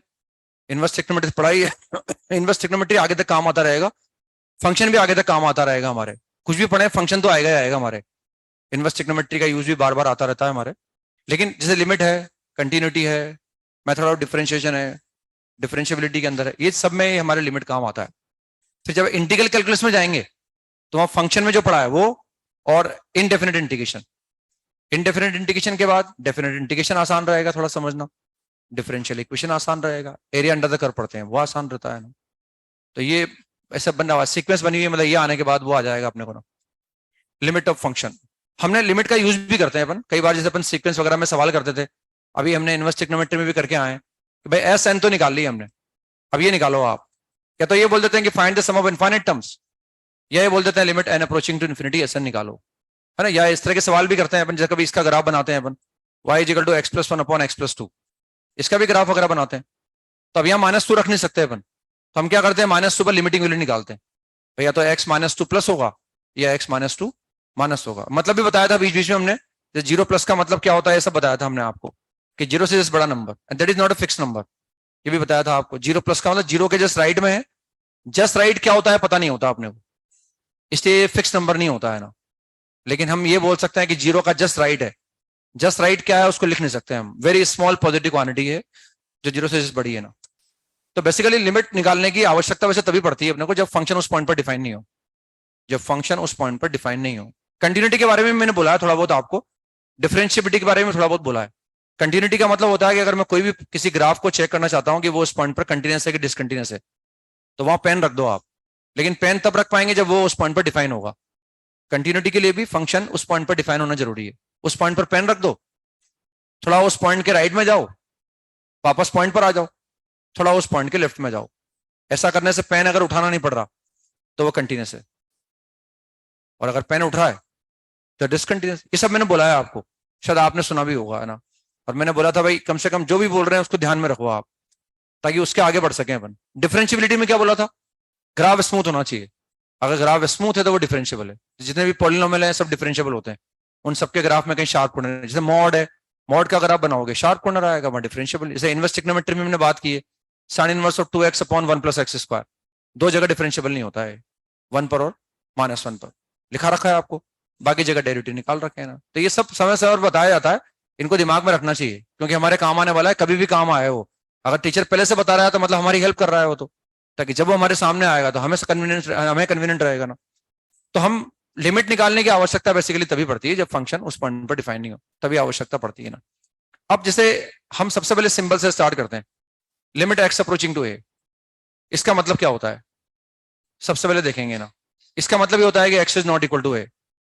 हर छोटी चीज का मतलब पता रहता है ना। देखो सवाल होना अलग बात होती है, और सवाल का डायग्राम माइंड में बन रहा है फिर सवाल हो रहा है, वो चीज अलग होती है। सवाल हो जाता है कई बार तो पता ही नहीं होता क्या होता है, जैसे 10वीं क्लास में होता है ना, अक्सर बच्चों की प्रैक्टिस होती है भाई। इन डेप्थ तो आपने यहीं आके पढ़ा होगा मेरे हिसाब से, इतना तो भले नंबर आ गए होंगे आपके 10वीं क्लास में, लेकिन चीज जो फील आई होगी वो यहीं आके आई होगी ना। तो एक तो सवाल हो जाए फील नहीं आ रही हो वो अलग बात है, नंबर भी आ रहे हैं अच्छे, लेकिन जब फील आने लगती है तो नंबर नहीं आते। अब यहाँ फील आ रही है, सब्जेक्ट भी अच्छा लग रहा है, नंबर नहीं आ रहा, अब क्योंकि वो कंपटीशन टफ है और चीजें आएगी टफ हमारे पास। लेकिन वो टफ चीज तक तभी पहुंच सकते हैं अपन, क्योंकि रट थोड़ी सकते हैं। वहां तो पता है भाई ये सिर्फ फिक्स पैटर्न का सवाल आएगा, नहीं आ रहा समझ में, रट लो, 3 बार करोगे अपने आप रट जाएगा, या तो 3 बार क्या 10 बार कर लो, हर बार अलग आएगा। इसलिए यहां समझना जरूरी हो जाता है ना। लेकिन वो समझ के आने के बाद हम तब सवाल तभी कर पाते हैं, हमारी प्रैक्टिस हो और छोटी छोटी हर चीज हमारी क्लियर हो। हर चीज का मतलब तब जाके वो अपन समझ पाते हैं और बड़ा सवाल अपने आप करने की कोशिश कर सकते हैं, वरना हर बार अटकते रहेंगे अपन कहीं ना कहीं। एक स्टेप भूल गए तो बस गए आराम से, इसका मतलब समझ में नहीं आया, अब वो मतलब पकड़ लिया उन्होंने आपको कि भाई ये मतलब है और आपको क्लियर नहीं है, तो फिर सब आगे नहीं बढ़ पाते अपन। तो इसका मतलब ये है कि X is not equal to A, clear cut. जब भी ये सिंबल मेरे सामने आएगा, सवाल हो या नहीं हो, मेरे दिमाग में आना चाहिए कि X is not equal to A. सबसे पहली बात है implies X is not equal to A, but X is approaching to A. अब X is equal to A नहीं है तो क्या है भाई, हम बोल रहे हैं this implies X is not equal to A but X is approaching to A. X A की तरफ अप्रोच कर रहा है ना, X is approaching to A. Approach करने का मतलब उसकी तरफ आ रहा है वो ना। ये अप्रोचिंग वर्ड क्यों इस्तेमाल कर रहे हैं भी समझ में आ जाएगा अभी। X is approaching to A, now X can approach to ए।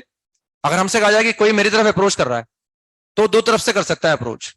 मेरी तरफ अगर कोई अप्रोच कर रहा है तो या तो वो इधर से अप्रोच कर रहा है या वो इधर से अप्रोच कर रहा है, क्योंकि अपन कोई नंबर की तो बात कर रहे हैं ना। नंबर तो एक नंबर लाइन होगी ना, ऐसा ना कि नंबर लाइन यूं भी होगी और यूं भी होगी। या तो नंबर के राइट से नंबर पर आ रहा होगा या नंबर के लेफ्ट से नंबर पर आ रहा होगा। तो अप्रोच करने का मतलब ये है ना, हम ए पर नहीं है लेकिन एक्स ए पर अप्रोच कर रहा है। अब ए पर अप्रोच करने का मतलब वो दो तरह से अप्रोच कर। Now X can approach to A in following two ways. Now X can approach to A in following two ways. First, from right of A, या तो ए के राइट से ए पर आ रहा होगा, from right of A. Now X can approach to A in following two ways. First है from right of A, या तो वो ए के राइट से ए पर अप्रोच कर रहा होगा, फ्रॉम यहां लिखा ना हमने first right of A, right of A. Second and second from left of A, वो नेक्स्ट लाइन से लिख रहे हैं उसको, फ्रॉम लेफ्ट ऑफ ए। तो इसका मतलब जैसे मैं इसको पढ़ूंगा ना, इसको पढ़ते ही मेरे दिमाग में ये बात आएगी हर बार, जब तक इसको देखते मेरे माइंड में इमेज क्लियर नहीं होना, तब तक मैं बार बार बोलता रहूंगा इसको देखकर, X is not equal to A. फिर क्या है भाई, वो अप्रोच कर रहा है। कहां से अप्रोच कर रहा है? राइट से अप्रोच कर रहा है या फिर लेफ्ट से अप्रोच कर रहा है? दोनों तरफ से अप्रोच कर रहा है, मतलब है ना। अब अगर राइट से अप्रोच कर रहा है ना, उसका मतलब अप्रोच वर्ड इसलिए बोलते हैं अपन, जैसे मान लो for example number line draw कर दी मैंने और मैंने कोई ए बना दिया ऐसे। अब राइट से अप्रोच करने का अप्रोचिंग वर्ड क्यों बोल रहे हैं अपन? क्योंकि जैसे अगर मैं राइट से बोल रहा हूं, जैसे मैं ये, इसका मतलब है दोनों तरफ से अप्रोच कर रहा है। अगर मैं राइट से अप्रोच कराऊंगा ना, उसको ऐसे लिख दूंगा, limit x approaching to A plus. A plus का मतलब ए से जस्ट बड़ा नंबर। अब जस्ट बड़ा नंबर अगर फिक्स होता ना, तो ये अप्रोचिंग वर्ड यूज नहीं करते फिर अपन। पता होता कि भाई जैसे वन प्लस लिखूंगा, अगर मान लो मैं वन प्लस लिखूं एक्स अप्रोचिंग टू, और मुझे पता होता कि वन प्लस का मतलब यही होता है, पता डिफाइन होता, मान लो कि वन प्लस का मतलब ये होता है भाई इतनी बिंदी लगानी है, इसके बाद वन प्लस आ जाएगा, फिर अपन अप्रोचिंग वर्ड बोलते ही नहीं। हम ये बोल सकते हैं कि हम वन के जस्ट राइट में है, लेकिन वन का जस्ट राइट ये नहीं है ना, इसलिए अप्रोचिंग वर्ड बोल रहे हैं, क्योंकि हम जितना उसके राइट में आ सकते, जितना उसके नजदीक आ सकते हैं ना, उतना नजदीक आने की कोशिश कर रहे हैं।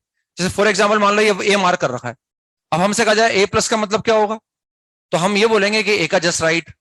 क्या ये होगा ए का जस्ट राइट? ये थोड़ी होगा, इतना दूर थोड़ी होगा। जस्ट राइट की बात कर रहे हैं अपन तो, क्या इतनी दूर होगा? क्या ए प्लस का मतलब यहां होगा? यहां भी नहीं होगा। क्या ए प्लस का मतलब यहां होगा? यहां भी नहीं होगा। क्या ए प्लस का मतलब ये है? क्या मैं ये बोल सकता हूं ये ए प्लस है? ये भी नहीं बोल सकता मैं, क्योंकि इसके अंदर और ए के अंदर भी कितना बड़ा गैप है, देखो आप, इसके अंदर और ए के अंदर बहुत बड़ा गैप है, इसके अंदर ए के अंदर भी बहुत बड़ा गैप है। अगर मैं और देखना चाहूं भाई, और नजदीक आ सकते हैं क्या अपन? भाई हम क्या ऐसा बोल सकते, क्या ये ए प्लस होगा? ये भी नहीं होगा ना। क्या ये वाला ए प्लस होगा? ये भी नहीं होगा। तो बता सकते हो क्या होगा? तो हम ये कोशिश कर रहे हैं कि हम जिसके जस्ट राइट में जा रहे हैं, हम हैं उसके राइट में, ए प्लस का मतलब है हम उसके राइट में, लेकिन उसका जस्ट राइट अगर फिक्स होता तो फिर हम अप्रोचिंग वर्ड इस्तेमाल नहीं करते। यानी ए प्लस का मतलब उसके जस्ट राइट से मैं उसके नजदीक आने की कोशिश कर रहा हूं, मैं जितना नजदीक आ सकता हूं। फिक्स क्वांटिटी नहीं है वो, इसलिए अप्रोचिंग वर्ड इस्तेमाल करेंगे। जितना नजदीक आ सकते हो ना, जितना छोटा ले सकते हो ना उसको आप, उतना छोटा ले लो आप उसको। ये ए प्लस का मतलब है ना। हम ए पर कभी नहीं आएंगे, क्योंकि इसका मतलब ये है कि X is not equal to A. हम ए के राइट से ए पर आ रहे हैं, और उसके राइट से आने का मतलब ए की थोड़ी बड़ी वैल्यू से हम ए के नजदीक आ रहे हैं। यानी अगर मैं वन प्लस का राइट बोलूंगा ना, वन प्लस का राइट 1.5 तो बहुत बड़ी बात हो गई, 1.1 भी बहुत बड़ी बात हो गई, 1.00001 भी वन का राइट नहीं है। समझ में आया ना? अप्रोचिंग वर्ड क्यों बोल रहे हैं ये समझना है बस अपने को, क्योंकि वो फिक्स क्वांटिटी नहीं है। इससे जितना पास आ सकते हैं, जितना उसके जस्ट राइट में आ सकते हैं, उतना आने की कोशिश कर रहे हैं। ऐसे अगर लेफ्ट की बात करेंगे अपन, अगर हम लेफ्ट की बात करेंगे तो लेफ्ट में फिर ऐसा लिख लेंगे अपन ना, लेफ्ट को फिर हम ऐसा लिख लेंगे इस तरह से ना। अगर एक्स कोई अगर एक्स है उसके ए के लेफ्ट से ए पर अप्रोच कर रहा है, तो इसको मैं इस तरह से बोल दूंगा, X is approaching to X approaching to A minus. हम ए के लेफ्ट से ए पर आ रहे हैं, यानी एक्स कहां है? ए के जस्ट लेफ्ट पर है। जस्ट लेफ्ट फिक्स नहीं होता, इसलिए अप्रोचिंग वर्ड यूज कर रहे हैं कि हम उसके लेफ्ट से उसके जितना नजदीक आ सकते हैं उतना नजदीक आने की कोशिश कर रहे हैं। तो इस सिंबल का मतलब क्लियर है, हम ए के राइट से ए पर आ रहे हैं, या हम ए के जस्ट राइट में है, या हम ए के जस्ट लेफ्ट में है। इसका मतलब क्या है? ये दोनों को कवर कर रहा है। कहीं अगर ऐसा लिखा हुआ होगा तो इसका मतलब हम राइट से भी आ रहे हैं और हम लेफ्ट से भी आ रहे हैं। ऐसे लिखने का मतलब हम राइट से आ रहे हैं, ऐसे लिखने का प्लस का मतलब बड़ा हो गया ना भाई, राइट से आ रहे हैं, और माइनस का मतलब कम हो गया तो लेफ्ट से आ रहे हैं। मतलब इसका लिखने का मतलब ये है हम राइट से भी अप्रोच करेंगे और लेफ्ट से भी अप्रोच करेंगे। तो ये तो इस सिंबल का मीनिंग हुआ है ना। अब इस सिंबल का मीनिंग क्या हुआ? मान लो मैं इसकी बात करना चाहूंगा आपसे, limit x approaching to A plus F X, इसके मतलब की बात करना चाहें, इसका मतलब क्या हो सकता है ना। तो जैसे अगर मैं मान लो पूछूं कि एफ ऑफ टू का मतलब क्या है, what is meaning of F of two? Two पर वैल्यू निकाल रहे हैं अपन, उसमें एक्स बराबर 2 रख देंगे हम, लेकिन 2 हम तभी रखेंगे जब वो डिफाइन होगा। अभी हम बात कर रहे हैं इसका मतलब क्या हो सकता है, या अगर ये वैल्यू पूछ रहे हैं तो इसका मतलब ये है कि if x is approaching to A from its right, then the value of F x is approaching to where.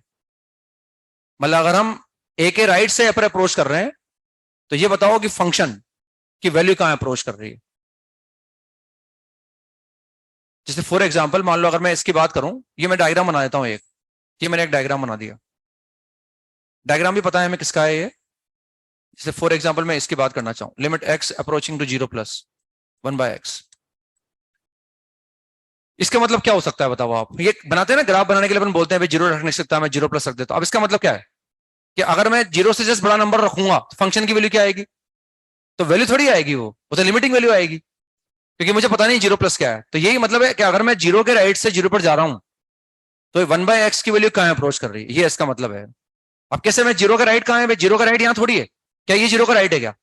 नहीं है। अगर यहां होता तो फंक्शन की वैल्यू ये आती, लेकिन यहां नहीं है। 0 का जस्ट राइट ये नहीं है, हम और नजदीक आ रहे हैं। अगर यहां होता तो फंक्शन की वैल्यू ये होती, यहां होता तो फंक्शन की वैल्यू ये होती, यहां होता तो फंक्शन की वैल्यू ये होती, यहां होता तो फंक्शन की वैल्यू ये होती। यानी अगर हम 0 के राइट से 0 पर आ रहे हैं तो इस फंक्शन की वैल्यू कहां अप्रोच कर रही है? इन्फिनिटी पर। जितना नजदीक आओगे आप वो कहां जाएगा? इन्फिनिटी पर जाओ, क्योंकि 0 प्लस का मतलब क्या है? Very small positive quantity. और अगर x very small positive quantity है तो उसका रेसिप्रोकल क्या हो गया? इन्फिनिटी हो गया। तो इसका मतलब इनडायरेक्टली इसको देखकर मेरे माइंड में आएगा कि वो ये पूछ रहे हैं कि भाई अगर मैं ए के राइट से ए पर आऊं तो ये बताओ कि फंक्शन की वैल्यू कहां अप्रोच कर रही है। मैं नहीं बोल रहा कि हर बार इन्फिनिटी पे अप्रोच करेगी, इसका मतलब ये हो सकता है, यही होना चाहिए मेरे हिसाब से ना, यही होना चाहिए। ऑब्वियस सी बात है कि अगर हम ए के राइट से ए पर आ रहे हैं तो फंक्शन की वैल्यू कहां अप्रोच कर रही है ना। तो इसका मतलब यही, it means that if x is approaching to A from its side, लिख सकते हैं it implies if x is approaching, यानी इसका मीनिंग क्या है वो लिख रहे हैं। It means if x is approaching to A from its right then the value of F x is approaching to where. यानी अगर मुझे कैलकुलेट करने के लिए कहा जाए तो मतलब वो मुझसे ये कह रहे हैं कि अगर एक्स ए के राइट से मैं अगर ए पर आ रहा हूं तो फंक्शन की वैल्यू कहां अप्रोच कर रही है। It means if x is approaching to where, if x is approaching to a from its right then the value of fx is approaching to where। इसको कैलकुलेट करने का मतलब ये है, इसको वैल्यू बताने का मतलब ये है। इसको मैं 2 लिख दूं मान लो, तो इसको 2 लिखने का मतलब आपके दिमाग में क्या बात आएगी अब कि अगर मैं ए के राइट से ए पर आ रहा हूँ फंक्शन की वैल्यू कहां जा रही होगी? 2 पर जा रही होगी। इसका मतलब ये है ना, ये इसका मतलब यही होगा और क्या ना। जैसे ये कहां जा रहा है? इन्फिनिटी पे जा रहा है ना, तो वो 2 पर जा रहा होगा। जैसे अगर डायग्राम में ऐसा बनाऊंगा, ये एक डायग्राम में ऐसा बना दूं,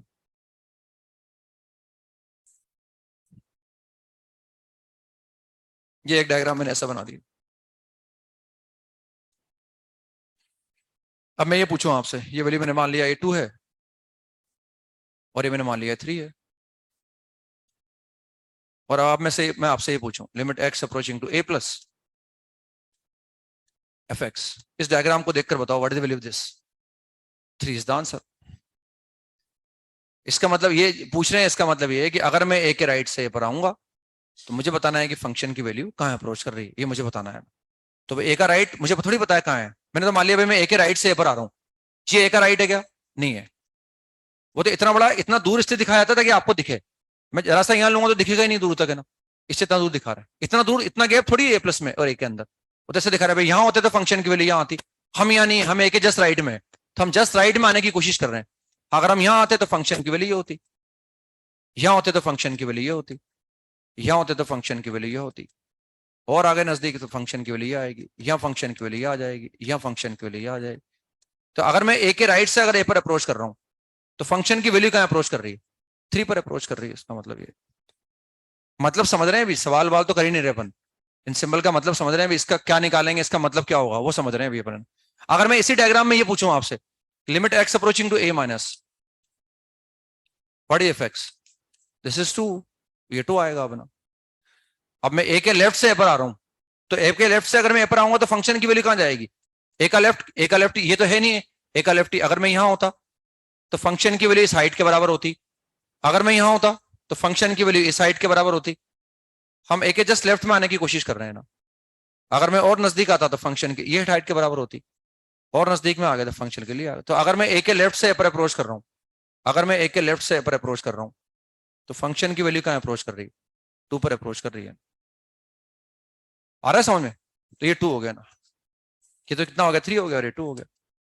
अब इन दोनों को देखकर मैं इसके बारे में क्या बोल सकता हूं, ये बताओ आप, इसके बारे में क्या बोल सकता हूं? इसका मतलब क्या हो सकता है? इसका मतलब ये हो सकता है कि अगर हम ए के राइट से आ रहे हो या ए के लेफ्ट से आ रहे हो, अगर हम ए पर अप्रोच कर रहे हैं तो बताओ फंक्शन की वैल्यू कहां अप्रोच कर रही है? तो इस डायग्राम को देखकर क्या बोलोगे आप? वी कैन नॉट कमेंट, हम बोलेंगे दिस इज नॉट एग्जिस्ट, ये एग्जिस्ट ही नहीं करेगा। क्या मैं बोल सकता हूं कि 2 है? क्या मैं बोल सकता हूँ 3 है? क्यों नहीं बोल सकता हूँ कि अगर मैं राइट से आ रहा हूँ तो 3 पे जा रहा है, लेफ्ट से आ रहा हूँ तो 2 पर जा रहा है। मैं बोल ना तो ये बोल सकता हूँ ये 2 है, ना ये बोल सकता हूँ 3 है, क्योंकि इसका मतलब क्या है, इसका मतलब दोनों तरफ से अप्रोच कर रहा हूँ। इसका मतलब क्लियर कट है, एक राइट से आ रहे हैं, बताओ फंक्शन कहाँ अप्रोच कर रहा है, एक लेफ्ट से ए पर आ रहे हैं, बताओ फंक्शन कहाँ अप्रोच कर रहा है। इसका मतलब क्या है कि जब मैं ए पर अप्रोच कर रहा हूँ दोनों तरफ से, तो बताओ फंक्शन की वैल्यू कहाँ अप्रोच कर रही है। जैसे डायग्राम ऐसा वाला बना हुआ होता, डायग्राम ये वाला बना हुआ होता, ये डायग्राम बना हुआ होता हमारे पास,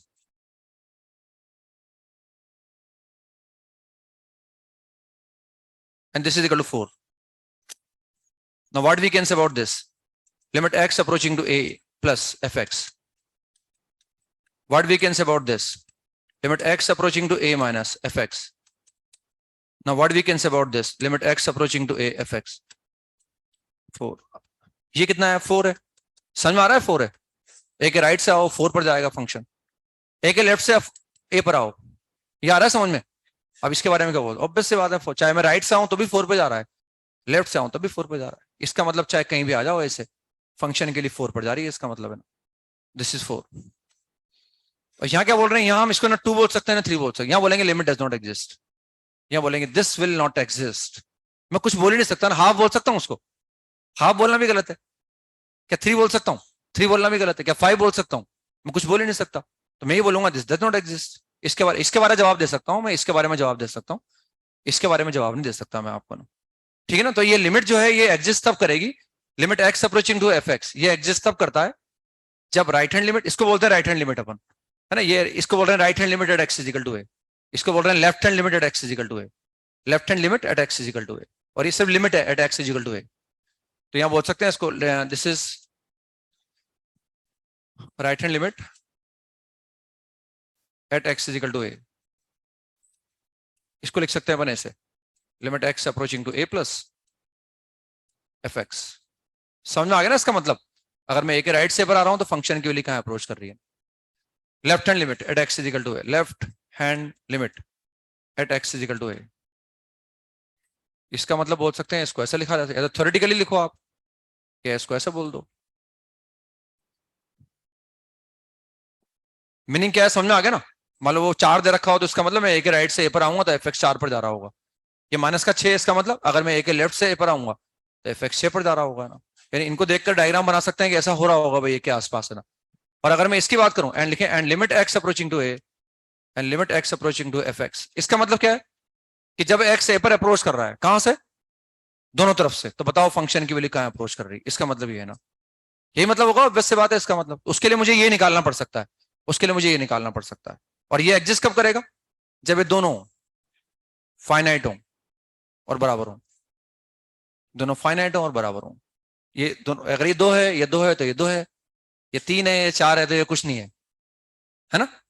मेरी बात समझ रहे हैं? तो ये लिखें limit x approaching to a f x will exist, limit x approaching to a f x will exist if limit x approaching to A plus F x is equal to limit x approaching to A minus f x is equal to exactly known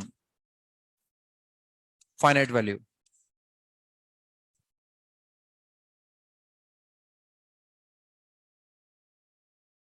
ये दोनों बराबर होने चाहिए और किसी exactly non finite value के बराबर होने चाहिए। वो फाइनाइट वैल्यू एग्जैक्टली नॉन होनी चाहिए आपको ना, वो फाइनाइट वैल्यू एग्जैक्टली नॉन होनी चाहिए ना, तब जाके हम बोलेंगे कि ये लिमिट एग्जिस्ट करती है। ये एग्जिस्ट कब करेगी इसके बारे में बोलो। और अगर ये बराबर है और किसी एग्जैक्टली फाइनाइट वैल्यू के बराबर है, जैसे ये 2 है, ये 2 है, तो क्या कहूंगा इसके बारे में? ये भी 2 है, ये -1 है, ये -1 है, क्या कहूंगा? लिमिट एग्जिस्ट कर रही है, -1। यानी हम एग्जिस्टेंस वर्ड तभी इस्तेमाल करते हैं जब दोनों बराबर हों और साथ में वो किसी एग्जैक्टली नॉन फाइनाइट वैल्यू के बराबर हो, तब जाके लिमिट एग्जिस्ट से ये वर्ड यूज करेंगे ना। जैसे फॉर एग्जांपल, ये मैंने क्यों लिखवाया देखो आप, इससे समझ में आएगा आपके। मान लो मैं इसकी बात करूं, बस ये हल्का सा परेशान नहीं कर रहा मैं आपको, ये बात पूरी कर रहा हूं अपनी ना, ये इसकी बात कर रहे हैं, इसके बारे में क्या बोलेंगे? अच्छा इसकी वैल्यू बताओ क्या आएगी? क्या इसकी वैल्यू कभी 100 आ सकती है? क्यों नहीं आ सकती? क्योंकि साइन थीटा है, क्योंकि साइन थीटा है भाई। साइन थीटा का थीटा 1 करोड़ कर दो आप, 1 लाख करोड़ कर दो, उसकी वैल्यू क्या आने वाली है? फाइनाइट। लेकिन क्या एग्जैक्टली नोन आएगा? मुझे ये पता है -1 से 1 के बीच में है, लेकिन मैं इसको बता नहीं सकता कि एग्जैक्टली क्या आने वाला है। आने वाला फाइनाइट है, लेकिन एग्जैक्टली क्या आएगा मैं बता ही नहीं सकता ना, क्योंकि मुझे ये तो पता है कि 0 प्लस पर ये क्या हो गया, इन्फिनिटी हो गया, वेरी लार्ज हो गया। वो इन्फिनिटी क्या है? क्या वो 1 करोड़ का मल्टीपल है? 1 करोड़ इंटू पाई का मल्टीपल है? क्या वो 1 करोड़ इंटू पाई/2 है? क्या वो 1 लाख करोड़ इंटू पाई/2? मुझे क्या पता वो क्या है।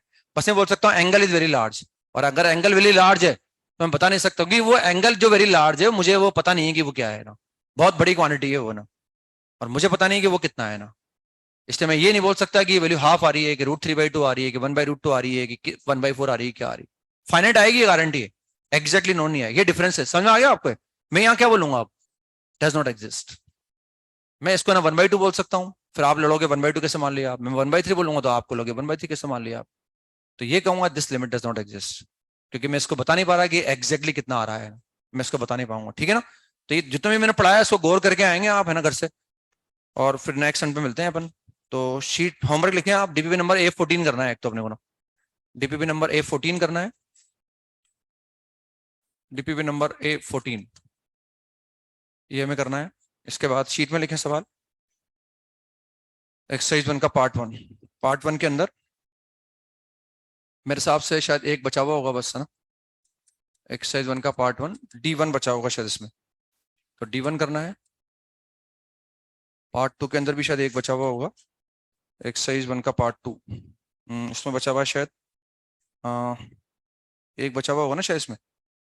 हो गया कि सारे पार्ट 2 में ये D1 बचा होगा, D1, D1 शायद बचा हुआ है ना, D1 शायद है मेरे हिसाब से, बाकी के सारे हो गए, है ना। डी पार्ट 2 के अंदर, पार्ट 3 के अंदर भी शायद हो सकता है कोई एक आध बचा हुआ हो पार्ट 3 के अंदर।